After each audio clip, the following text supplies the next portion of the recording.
So I thought I'd share this with the group.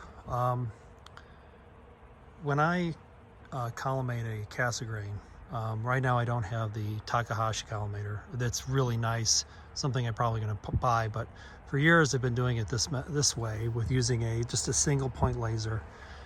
And where I start with always is I take the laser, shoot it, and I square the base of the focuser towards the secondary, in which CFF has been kind enough to mark the center of the secondary mirror. So if you see down in there, let's see if I can, you can see a dot, and you can see that my laser dot is just a little bit outside of the circle, black circle that's painted on the secondary mirror. So I need to get that so it's landing in the center of the secondary. That's number one. Then number two is I bounce the beam back and cover the same beam exactly at the entry point of the laser, meaning that I adjust the secondary mirror here and the points on the secondary here. So these points here, and bounce the laser all the way back so it's exactly in the same place it's coming out of the laser from. That way I know it's absolutely square.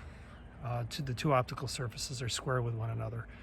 My final adjustment that I make is back here, in which I unlock the primary mirror. I put it on a star with a fairly high power eyepiece, and I take the star out of focus, and I focus it until I get concentric pattern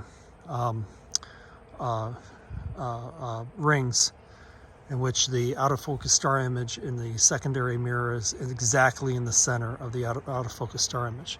Then I know it's good, and then I lock it down.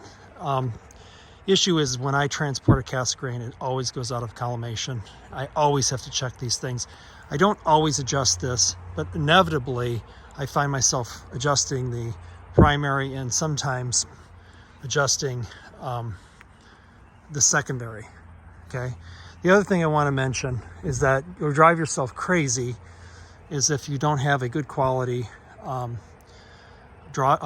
extension tube, like an astrophysics extension tube, a good quality laser, because what will happen is your lockdown points that you tighten down your draw tube or your right angle should always orientate at the same time in the same way each time, because what happens is let's say I lock it here and I push this over this direction. What's going to happen is it's going to be just slightly off on the other end. If I rotate this and lock it down again, you might find it might be off in another way. You get to the point where you're going to drive yourself nuts. And so you have to be consistent with how you lock down eyepieces, how you put draw tubes in and out, how you collimate using your laser. I mean, those are the little things that I've found over the years. So anyway, I thought I would share that. Hopefully it'll be clearer tonight and we'll get a chance to look through this thing.